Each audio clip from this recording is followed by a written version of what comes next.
So today we're doing a deep dive into what you might call the ultimate biological squatters. We're talking about a family of viruses that, they don't just infect you and leave. They move in, they unpack their bags, and they basically sign a lifelong lease on your DNA. Yeah, the human herpes viruses. Right. And I feel like before we even get into the specific bugs, we have to talk about this family signature, because I was looking through our main source for this. Murray's Medical Microbiology, Chapter 43, and it really emphasizes this one core concept, latency. It's the absolute defining characteristic of the entire family. It's not the sores, it's not the fevers, it is the latency. Which is, I think, something people get confused about. I mean, what does latency actually mean in a mechanical sense? Because it's easy to just conflate it with a chronic infection like hepatitis C or HIV. That is a really critical distinction to make right out of the gate. A chronic infection, like Hep C, involves continuous viral replication. The virus is always there, it's always reproducing, even if it's just at a very low level. Right, it's active. Exactly. Latency is fundamentally different.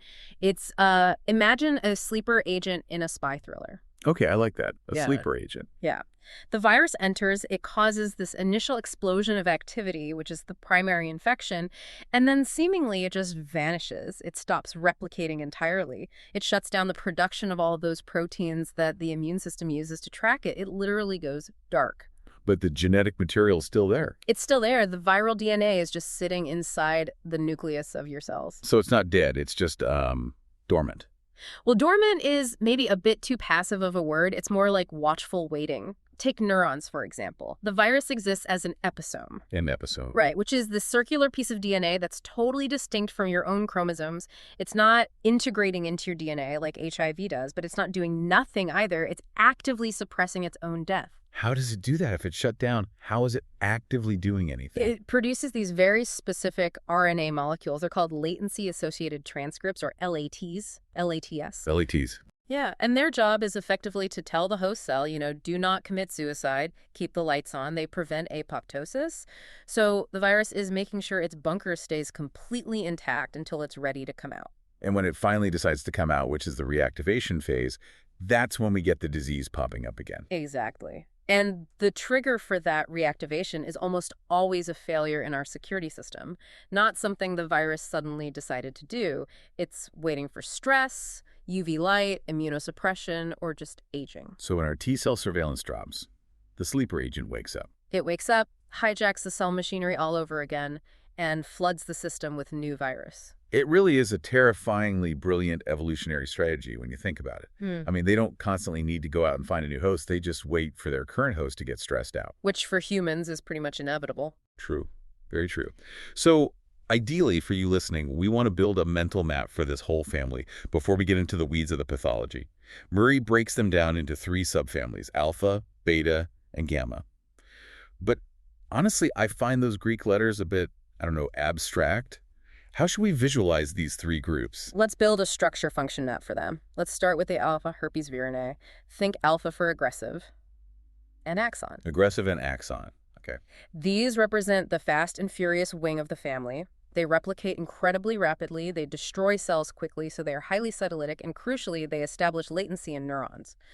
This group contains herpes simplex 1, herpes simplex 2, and Varicella-zoster virus. Right, so alpha equals fast, aggressive nerve squad, then the betas. The beta herpesvirinae. For this one, think beta for big or bloated. Loaded, nice. Yeah, they have this very long replication cycle, and they actually cause the infected cells to swell up massively. It's a process called cytomegaly. Hence, Cytomegalovirus. Exactly. CMV is the heavy hitter here, and they tend to hide out in secretory glands, kidneys, and lymphoid cells. This group also includes the roseola viruses, which are HHV-6 and HHV-7. So alpha is the fast nerve squad, beta is the slow, swollen gland squad. That leaves gamma. The gamma herpesvirinae. This is the lymphoproliferative group. They specifically target your lymphocytes, your B cells, and T cells. And because they mess directly with the growth signals of these white blood cells, they're the ones most closely linked to cancer. Right, the oncogenic ones. Right. This is Epstein-Barr virus, EBV, and Kaposi sarcoma-associated herpes virus, which is HHV-8. Okay, alpha's in the nerves, beta's in the glands, gamma's in the blood. That is a solid roadmap. Now, let's zoom in a bit. What does a herpes virus actually look like? Because Murray spends a really significant amount of time on the architecture of the virion itself. And looking at the text, it seems like this isn't just random trivia. The structure actually dictates how it functions.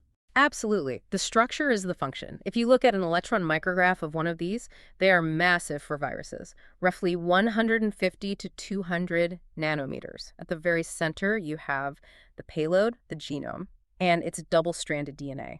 dsDNA. It's linear, right? I think the text makes a point of that. Inside the virus particle, yes, it's linear. But here is a really cool mechanical detail. The exact moment it enters the host nucleus, it circularizes. Oh, to protect itself. Precisely. It protects the exposed ends of the DNA from being chewed up by host exonucleases. Clever. So the DNA is the payload. What is physically protecting it while it's floating around? A protein shell called a capsid, and it is icosahdeltahedral. Murray specifically notes it has exactly 162 capsomeres. 162. Nature loves geometry. It really does. But surrounding that rigid capsid is the envelope. This is a lipid membrane. Now, here is a key differentiator for board exams. Most enveloped viruses, like the flu or HIV, they steal their envelope from the host cell's outer plasma membrane as they are exiting the cell. Herpes is different. How so? Where does it get it? It steals its envelope from the nuclear membrane. It buds right out of the control center of the cell. This is very unique, and it's important for how the virus matures. But, and this is the most fascinating part, the real star of the show, the feature that makes herpes such a ridiculously effective invader, is the layer between the capsid and the envelope. The tegument. The tegument. Now, I have to admit, I used to think of the tegument as just like packing peanuts. Just structural filler to keep the capsid from rattling around inside the envelope. But reading Jacobs and Murray, the literature suggests it's more like a go bag or a toolbox. Toolbox is the perfect analogy. Imagine a burglar breaking into a high-security facility. If they have to wait until they are inside to 3D print their lockpicks and their weapons, they are going to get caught by the guards. Right. Herpes brings the tools with it. The tegument is literally packed with pre-made viral proteins and enzymes that get dumped into the host cell cytoplasm the exact second the virus fuses with the membrane. Give us some examples. What is actually in this bag of tricks? Two crucial ones mentioned in Murray. First, a protein that's often called VHS, which stands for virion host shutoff. Its entire job is to just aggressively degrade the host cell's mRNA. So it destroys the host's blueprints. Exactly. It literally shreds the cell's instruction manual so the cell cannot mount an immune defense or even do its normal cellular job. It clears the deck for viral production. Wow. And second, there's a transactivator protein called VP16. The moment it's released, this protein marches straight into the nucleus and acts as a transcription factor. It artificially turns on the virus's own immediate early genes. So it doesn't even wait for the cell to accidentally stumble upon and transcribe the viral DNA. It forces the issue immediately. It hits the ground running, and this leads us directly into the replication cycle, which Murray describes as a cascade. The cascade implies a sequence, like one thing directly triggering the next. Right. It happens in three distinct, highly regulated phases: immediate, early, and late. Okay, let's walk through them. Phase 1 is immediate early, or the alpha proteins. These are the regulators. They take over the cell machinery, and their job is to turn on the next set of genes. And phase 2. Phase 2 is early, the beta proteins. These are the enzymes. This is where the virus builds its copy machines, the DNA polymerase, and the transcription factors it needs to actually replicate its genome. And this early phase, this is where we find one of the most important proteins in all of medical pharmacology, isn't it? It absolutely is. Viral thymidine kinase, or TK. Let's dwell on this for a second, because this is a massive pharmacology anchor for anyone listening. Yeah. Why do we care so much about viral thymidine kinase? Because it is effectively a suicide gene for the virus. If you think about the drug acyclovir, it's the gold standard treatment for HSV and VZV, but acyclovir itself is a prodrug. It is completely inactive. It's harmless. You could practically swim in a vat of unactivated acyclovir and your cells wouldn't care. Right. To actually work, it needs a phosphate group attached to it. It needs to be phosphorylated. And human cellular enzymes won't do that. Human enzymes interact very, very poorly with acyclovir. But the viral thymidine kinase loves it. The virus's own enzyme grabs the acyclovir and phosphorylates it. It activates its own poison. Yes. Once that happens, the host cell enzymes add two more phosphates, and the drug becomes a trap. It looks just like a normal DNA building block. So the viral DNA polymerase grabs it, incorporates it into the growing viral DNA chain, and because it lacks a specific hydroxyl group, boom, chain termination. It completely gums up the gears. So the drug only becomes toxic inside the infected cells. Exactly. Uninfected cells are left entirely alone because they don't have the viral TK to activate the drug. This creates a remarkably high therapeutic index. But this also explains the resistance mechanism, right? Because if a strain of herpes mutates and just stops making thymidine kinase, Then a cyclover stops working entirely. It's a crucial mechanism-based concept for the boards. No TK equals no cyclover activity. okay, so that is phase 2 of the enzymes. What is phase 3 of the cascade? Late phase. The gamma proteins. These are structural. Once the DNA is finally copied, you need to build the housing. The capsid proteins, the glycoproteins. The virus actually assembles the capsid inside the nucleus, packs the DNA inside, buds through the nuclear membrane to get its envelope, and eventually exits. This whole process usually kills the cell. And when a pathologist looks at this infected cell under a microscope, that wild assembly process happening inside the nucleus leaves a very specific footprint, doesn't it? It does. You will see Cowdrey type A inclusion bodies. Cowdrey type A. Right. These are eosinophilic, meaning they stain pink, these pink blobs sitting right inside the nucleus, and they are surrounded by a clear halo where the normal chromatin has been pushed out to the edges. It looked like a target or an owl's eye. If you see Cowdrey A inclusions, you know you are dealing with a nuclear replicating virus, and herpes is the classic example. Okay, so we've built the virus, we've packed the Tiggerman toolbox, we've watched it cascade and replicate. Now let's actually meet the family members, starting with those fast and furious alphas, herpes simplex 1 and 2. The classic duo. So the traditional teaching I remember was always HSV-1 is above the waist, causing oral cold sores, and HSV-2 is below the waist, causing genital herpes. Is that still a hard and fast rule? It is a rule of thumb, not a law of physics. Murray is very clear on this. Biology doesn't really care about our arbitrary anatomic lines. Because of changes in sexual practices over the decades, specifically oral genital contact, we see a massive amount of mixing and matching today. You can absolutely find HSV-1 causing primary genital herpes and HSV-2 causing oral lesions. But they do have a preference, right? They do have a home field advantage. HSV-1 is much, much better at establishing long-term reactivation cycles in the trigeminal ganglia in the face, while HSV-2 strongly prefers the sacral ganglia in the pelvis. Okay, let's trace the actual journey of the virus in a typical infection, say a standard cold sore. It starts with entry. The virus invades the mucoepithelial cells, the wet skin of the lip. It replicates there using that cascade we talked about, causing the cells to balloon up, form syncytia, and die. That localized tissue damage is the painful blister you see. But while that surface battle is raging, the sleeper agent is sneaking in the back door. Exactly. Some of the viral particles enter the tiny sensory nerve endings right there in the skin. And this is where the alpha equals axon concept comes into play. Yes. The virus hijacks the transport system of the nerve. It attaches to the microtubule network, which are essentially the train tracks inside the axon, and it travels via retrograde transport, meaning it moves backward away from the skin all the way up to the cell body of the neuron. Which is sitting safely inside the ganglion. Correct. For a cold sore, that's the trigeminal ganglion sitting deep near your temple. The virus injects its DNA into the neuron's nucleus and essentially says, okay, engage latency mode. It shuts down the lytic genes, fires up those LATs to keep the neuron alive, and waits. For how long? Forever. The neuron is a permanent cell. It doesn't divide. So the virus is safe there indefinitely. Then, years later, you get stressed, your cortisol rises, your immune surveillance dips, the virus reactivates. But this time, it travels back down the nerve anterograde transport to the exact same dermatome on the lip, and boom, another cold sore in the exact same spot. It's wild that it remembers the exact pathway. Okay, so the location of the recurrence basically maps the anatomy of the nerve. Now, for the exams, they aren't always going to give you a simple cold sore. Let's run through the high-yield clinical syndromes. Let's start with the eye. Herpetic keratitis.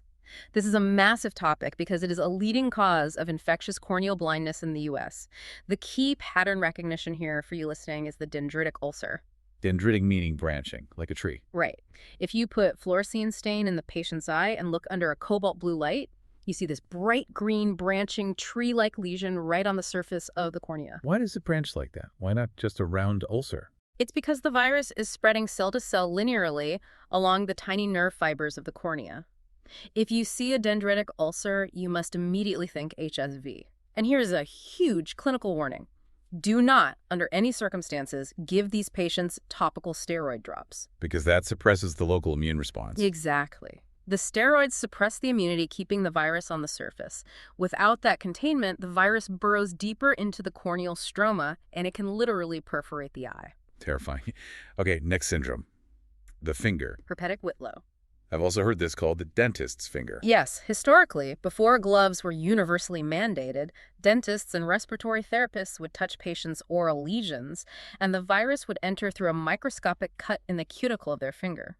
It causes this incredibly painful, swollen vesicular lesion right on the fingertip. The clinical trap here is that it looks exactly like a bacterial abscess, like a felon, right? It really does. It looks red, tight, and full of fluid. But if you take a scalpel and cut into it to drain it thinking it's pus, you find no pus at all, just clear viral fluid. And worse, cutting into it can cause a severe bacterial superinfection or spread the virus further. So history is absolute key here. If they work in a mouth, or if it's a child who sucks their thumb while they have a cold sore, think Whitlow. Don't cut it. Okay, let's move to the really dangerous one. HSV encephalitis. This is the most common cause of sporadic, fatal viral encephalitis in the developed world. It is an absolute medical emergency. The virus usually tracks from the face or the nasal mucosa straight up into the brain, but it has a very, very specific target, the temporal lobe. Why does it always go for the temporal lobe? It's likely an issue of anatomical tracking. The virus moves along the olfactory tracts or the trigeminal nerves, which route right into or adjacent to the inferior temporal structures. And the inflammation it causes isn't just swelling, it is necrotizing. It literally melts the brain tissue. So on a board exam or in the ER, what does this look like? The vignette will describe a patient with acute fever, headache, severe altered mental status, and very often temporal lobe-specific signs. Things like olfactory hallucinations, they smell burning rubber, or bizarre personality changes, and focal seizures. And if you do a lumbar puncture, the CSF gives you a very specific clue. Yes. You will see erythrocytes, red blood cells, in the cerebrospinal fluid. Which is strange for a virus. It is unique. Most viral meningitis or encephalitis gives you a lymphocytic pleocytosis, just white blood cells.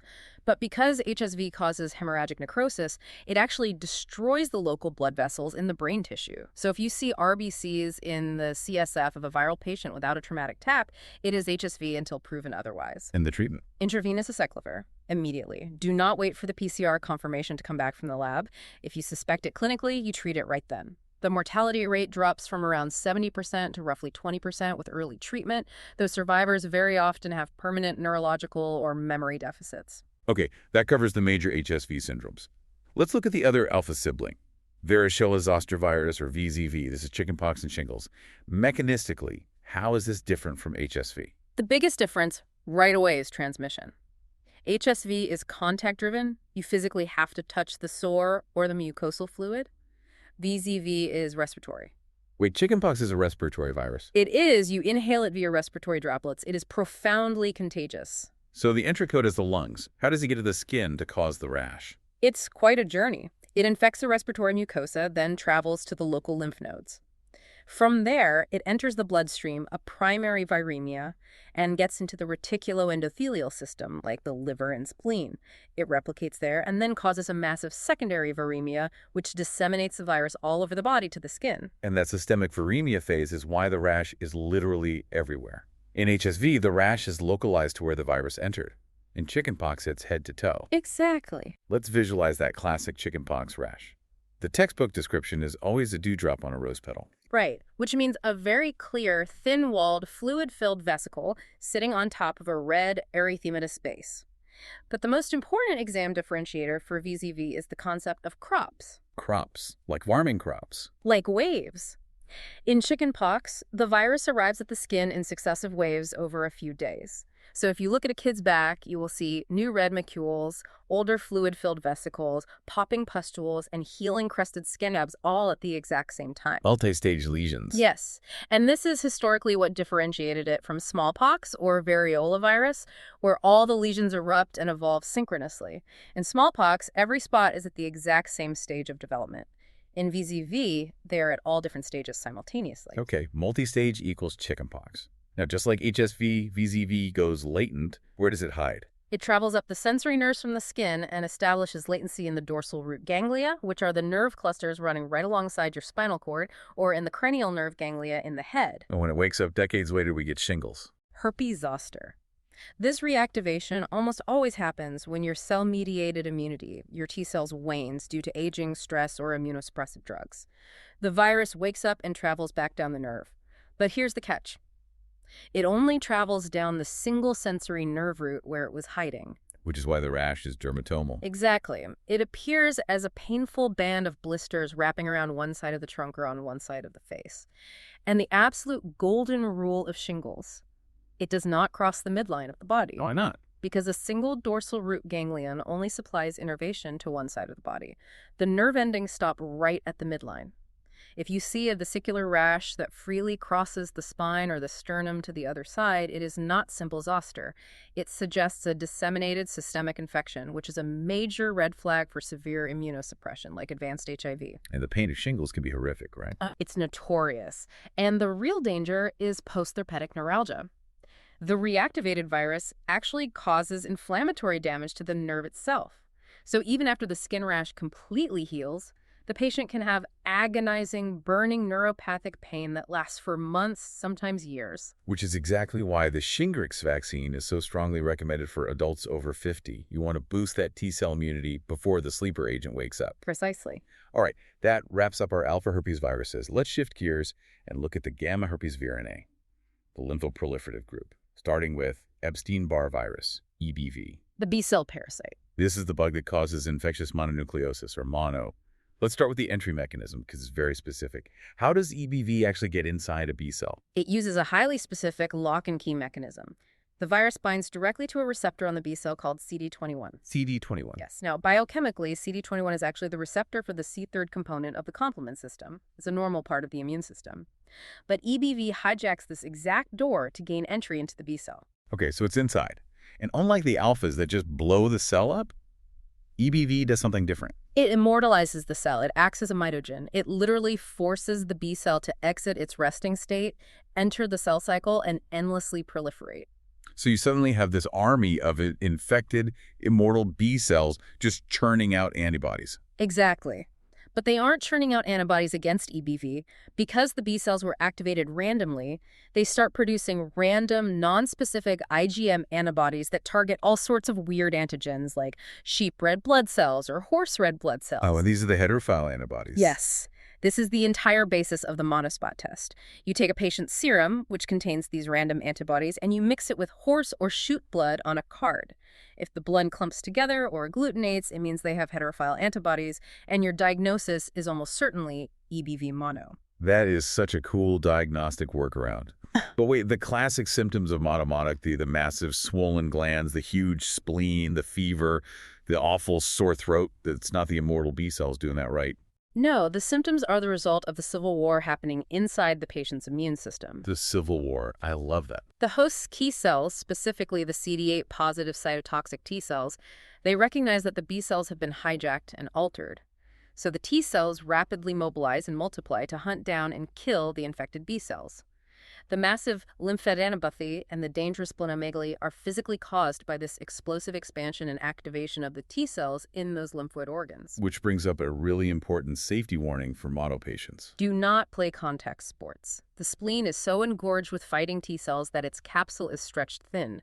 A tackle or hit to the abdomen can cause splenic rupture, which is a life-threatening internal hemorrhage. And the Civil War also leads to a classic microscope trap on the boards, right? The atypical lymphocyte. Oh, this is a huge trap. If you look at a peripheral blood smear of a mono patient, you see these massive, irregular-looking lymphocytes. They have all this abundant, pale cytoplasm that seems to physically wrap around or hug the adjacent red blood cells. We call them Downy cells or atypical lymphocytes.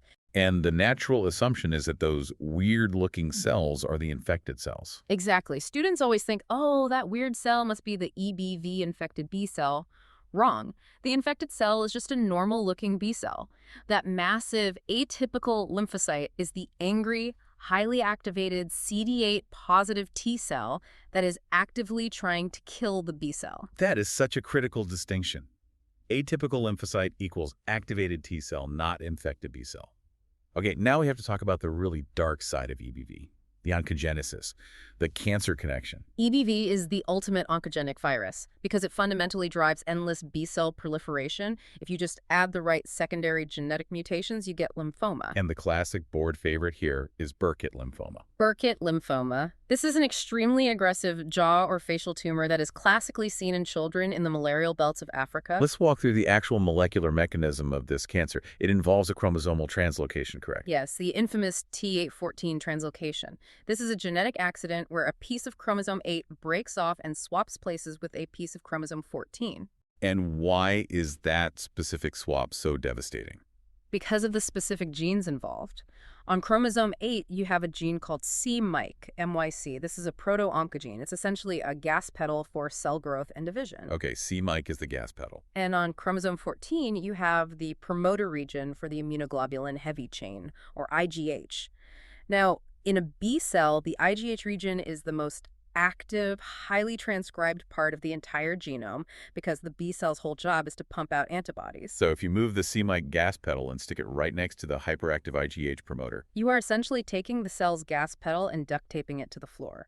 The B cell receives this massive, constitutive, never-ending signal to just grow, grow, grow, and that is the cancer. that is a brilliant explanation, duct taping the gas pedal. But where does malaria fit into this picture? You mentioned the African malarial belt. Malaria is a crucial cofactor. Chronic Plasmodium falciparum infection severely exhausts and weakens the body's T-cell response. So those T-cells aren't clearing out the EBV-infected B cells as efficiently as they should. You just have more infected cells surviving longer, which statistically vastly increases the chance that this random T814 chromosomal accident will eventually happen. Fascinating. Are there other cancers tied to EBV? A few. Nasopharyngeal carcinoma is a big one. It's an epithelial cancer, very common in adult populations in southern China and Southeast Asia. We actually find the viral DNA integrated right into the tumor cells. And in advanced AIDS patients, EBV drives primary CNS lymphoma. There's also one more condition in AIDS patients, oral hairy leukoplakia. Wait, that isn't a cancer, is it? No, it's not a malignancy. It is a benign hyperproliferation of the epithelial cells on the lateral borders of the tongue. It looks like these fuzzy, hairy white plaques. It sounds a lot like oral thrush, the candida infection. It does, but here is the physical exam differentiator. Unlike candida, you cannot scrape oral hairy leukoplakia off with a tongue depressor. It is firmly adherent. It's not a cancer, but it is a major clinical red flag indicating profound immunosuppression. Okay, that covers the gammas. Let's move over to the beta herpesvirinae, the slow and swollen group, starting with heavyweight. Cytomegalovirus or CMV. CMV is often called the great opportunist. To give you some context, something like 50 to 80% of all adults are infected with CMV, and almost all of them have absolutely no idea. Because their immune system just pins it down. Right. But in the immunocompromised, and specifically in the developing fetus, CMV is absolutely devastating. The name itself tells the story right. Cyto meaning cell, megalo meaning large. It causes infected cells to swell up to mass proportions. And mechanistically, when you look at these cells under a microscope, CMV produces a very distinct, gigantic intranuclear inclusion body. Is this the owl's eye? This is the owl's eye. The viral factory is so big that it pushes all the normal host chromatin to the absolute outer margins of the nucleus. So you get this huge, dark central inclusion surrounded by a bright, clear halo. It looks exactly like an owl staring back at you. Owl's eye equals CMV. Now, how is this thing actually transmitted? We said 80% of people have it. The easiest way to remember is the 4 Bs: blood, breast milk, birth, and bodily fluids, which includes sexual contact and saliva. It's basically everywhere. Let's break down the clinical presentations because they really depend entirely on who the patient is. Scenario 1, the immunocompetent healthy adult. For them, it's usually entirely asymptomatic, or they might present with something we call heterophile negative mononucleosis. So they feel like they have mono, the fever, the intense fatigue, the mildly swollen glands. Right, but when you run the monospot test looking for those sheep blood agglutinating antibodies, it comes back negative. Because CMV does not immortalize B cells and force them to make random antibodies like EBV does. So if it looks like mono but the spot is negative, think CMV. Okay, scenario 2, the fetus, congenital CMV. This is extraordinarily high yield for exams. CMV is the #1 viral cause of congenital birth defects in developed countries. The #1 cause. Wow. If a pregnant woman gets a primary CMV infection, meaning she's never had it before and has no antibodies, the virus readily crosses the placenta. It is highly teratogenic. It actively attacks the developing fetal brain, specifically disrupting neuronal migration. What does that look like when the baby is born? You see profound microcephaly, an abnormally small head and underdeveloped brain. And if you do a CT scan, you see periventricular calcifications. Calcium deposits. Yes, deep in the brain, right around the ventricles, which makes sense because that's where the neuronal stem cells are migrating from. And there's a specific rash associated with this too, right? Yes, the blueberry muffin rash. Which sounds cute, but is actually awful. It's terrible. The virus suppresses the bone marrow, so the baby is severely thrombocytopenic. To compensate, the baby's body tries to manufacture blood cells directly in the skin, a process called dermal extramedullary hematopoiesis. This results in these raised, dark purple or blue purpuric nodules all over the skin. Hence, blueberry muffin, and CMV also affects hearing, doesn't it? It is the leading cause of non-genetic sensorineural hearing loss in children, so even if they are born asymptomatic, they can go deaf months later. Tragic. Okay, scenario 3. The immunocompromised patient, specifically advanced AIDS or organ transplant recipients. In AIDS patients, specifically when their CD4 count drops incredibly low, usually below 50 theriages, CMV reactivates and attacks the retina, CMV retinitis. What does the ophthalmologist see when they look in the eye? They see retinal hemorrhages mixed with fluffy white exudates following the path of the blood vessels. The classic description is a pizza pie retinopathy. The red blood is the sauce, the yellow-white exudate is the cheese. It rapidly leads to retinal detachment and irreversible blindness. And in transplant patients? Specifically in bone marrow transplant patients, the lungs are the major target. CMV pneumonitis is a severe, often fatal interstitial pneumonia. It's a major cause of mortality in that specific population. Which brings us to treatment. If they don't have thymidine kinase, like HSV does, we can't use a cyclover. What do we use? We use a drug called ganciclovir. Mechanistically, it's very similar to a cyclover. It's a prodrug that needs to be phosphorylated to trap the viral DNA polymerase. But instead of thymidine kinase, CMV uses its own unique viral kinase enzyme encoded by a gene called UL97. UL97. Right, the UL97 kinase phosphorylates the ganciclovir, and logically, if the virus mutates that UL97 gene, it becomes highly resistant to the drug. Fantastic. Okay, we are in the home stretch. Let's briefly hit the last couple of members in the beta and gamma families, HHV-6, HHV-7, and HHV-8. Let's start with HHV-6. HHV-6, and to a lesser extent HHV-7, cause a very common childhood illness called roseola infantum, also known as exanthum subitum. There is a very strict clinical timeline for roseola that shows up on exams constantly. Let's walk through it. It is a rigid sequence. Phase 1. A child, usually under 2 years old, suddenly develops an extremely high fever. We're talking greater than 104 degrees Fahrenheit. Which has to be terrifying for the parents. It is, especially because a fever that high often triggers febrile seizures. But strangely, despite this blazing fever, the child often appears totally well and playful. This high fever phase lasts for about 3 to 5 days. And then? Phase 2, the stop. The fever breaks abruptly, it just vanishes overnight. And phase 3? The rash. As soon as the fever drops, a blanching pink maculopapular rash appears. But pay attention to where it starts. It begins on the trunk, the chest and back, and then spreads outward centrifugally to the neck and face. Trunk to face. Why does that specific direction matter?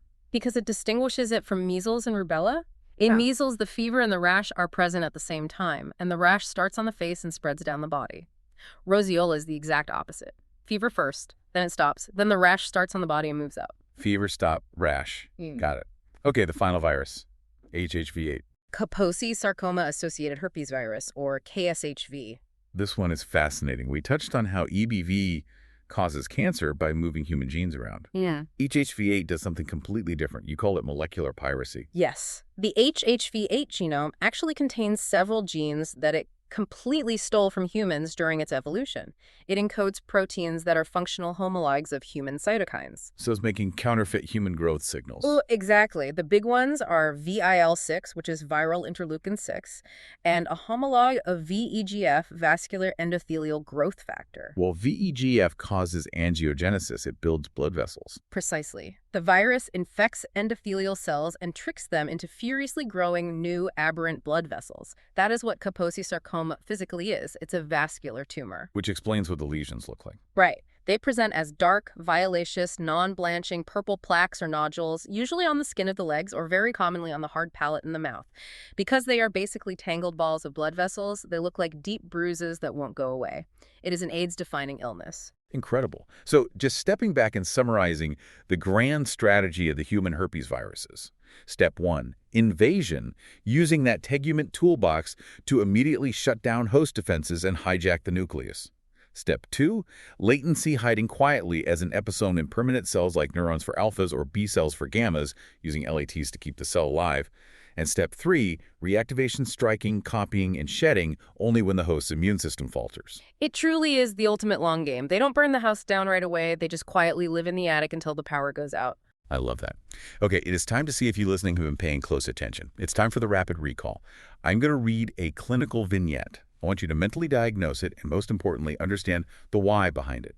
Take a second before the answer is revealed. Question 1.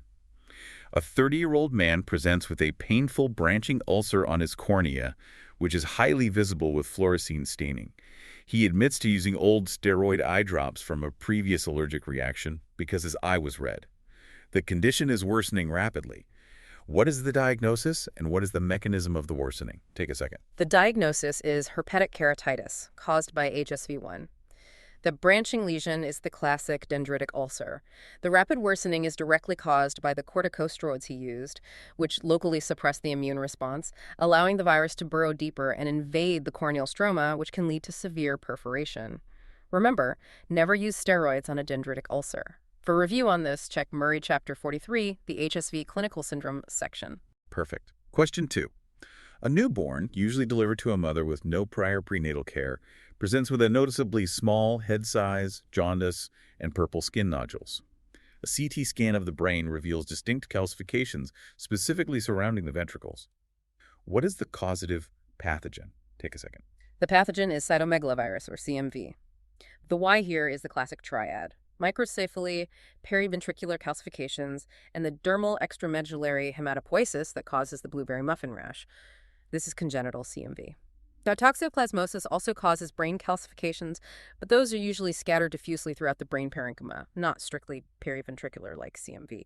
You can review this in Jowett's Chapter 33 under congenital CMV. Great distinction. Question 3. A 20-year-old college student has a fever, severe fatigue, a very sore throat, and swollen lymph nodes. A peripheral blood smear shows very large, irregular cells with abundant pale cytoplasm that seems to indent and hug the surrounding red blood cells. A monospot test comes back positive. What exact cell type are those large cells on the smear? Take a second. Those large cells are activated CD8-positive cytotoxic T lymphocytes. The clinical diagnosis is EBV mononucleosis, but the atypical lymphocytes or downy cells you see on the smear are not the infected B cells. They are the host's own T cells massively expanding to fight the viral infection. For more on this Civil War mechanism, see Murray Chapter 43, EBV pathogenesis. All right, question 4. An advanced AIDS patient with a CD4 count of 20 presents complaining of blurred vision and floaters. Fundoscopy shows white, fluffy lesions and areas of prominent hemorrhage radiating outward near the optic disc. He has started on intravenous Gansuvar, but shows absolutely no clinical improvement over 2 weeks. A genetic analysis of the virus reveals a specific mutation. Which viral gene is most likely mutated? Take a second. The mutated gene is the UL97 gene. The diagnosis is CMV retinitis, which causes that classic pizza pie retinopathy. The mechanism here is pharmacological. Ganciclovir requires initial phosphorylation by the viral kinase encoded by the UL97 gene to become an active drug. A mutation in UL97 confers direct resistance to the drug. Review this in Jowett's Chapter 33, CMV treatment. Question 5. A 55-year-old woman who is currently on immunosuppressants for lupus develops severe burning pain on the right side of her torso. 2 days later, a band of fluid-filled vesicular rash appears in that exact same area, but the rash stops exactly at the midline center of her chest and back. What is the anatomical origin site of this reactivated virus? Take a second. The virus is reactivating from the dorsal root ganglion. This is Herpes-zoster, or shingles. The strict dermatomal distribution that causes that band effect and the absolute respect for the midline of the body indicates that the virus traveled down a single sensory nerve root where it had been sitting latent since her childhood bout of chickenpox. This is covered in Murray Chapter 43, VZV Clinical Syndromes. Question 6. A 6-year-old boy from Central Africa presents with a massive, rapidly growing soft tissue mass on his jaw. A tissue biopsy shows a starry sky appearance under the microscope. Cytogenetic analysis reveals a chromosomal translocation between chromosomes 8 and 14. Because of this translocation, what specific gene is being massively overexpressed? Take a second. The gene being overexpressed is C-MYC. This is Burkitt lymphoma, a cancer heavily associated with EBV and malaria co-infection. The T814 translocation accidentally moves the C-MYC proto-oncogene, the gas pedal, right next to the highly active immunoglobulin heavy chain promoter, leading to relentless, uncontrolled B-cell division. This oncogenesis mechanism is in Murray Chapter 43 EBV section. Last one, question 7. An infant is rushed to the ER after experiencing a brief seizure at home. The parents report the child had a sustained blazing fever of 105 degrees Fahrenheit for the past 4 days, but the fever actually broke abruptly this morning. On your physical exam, the child is febrile, but you note a faint pink lace-like rash starting on the trunk. What is the diagnosis? Take a second. The diagnosis is roseola infantum, caused by HHV-6. The clinical timeline sequence is practically diagnostic here. Multiple days of high fever, which lowers the seizure threshold, followed by the fever abruptly breaking, followed immediately by the appearance of a rash that spreads centrifugally from the trunk outward. Check Jowett's Chapter 33 under HHV-6 for this timeline. And that finally brings us to the end of this deep dive into the human herpes viruses. It is a massive amount of material, but remember that squatter model. Trace the pathways of latency, and you will be in great shape. Before we go, I want to leave you with a final, slightly provocative thought to mull over. We've talked about how these viruses cause disease when we get weak. But consider just the sheer evolutionary success of this viral family. They infect almost every animal on Earth. They don't usually want to kill the host. They just live with us, and they have been evolving right alongside humanity for millions of years. Some recent genomic studies even suggest that maintaining a latent, low-level herpes infection might actually keep your innate immune system slightly elevated, possibly protecting you from other more lethal pathogens, like the bubonic plague. So the question is, are we just helpless victims of a parasite, or have we accidentally formed a bizarre ancient symbiosis where we are simply the permanent vessels for herpes DNA? It is a wild concept to think about. If you are studying for boards right now, go read Murray Chapter 43 and Jowett's Chapter 33 to really solidify all those structural and molecular details we discussed. Thanks for joining us on this deep dive. Keep studying hard, and we will catch you on the next one. Stay healthy.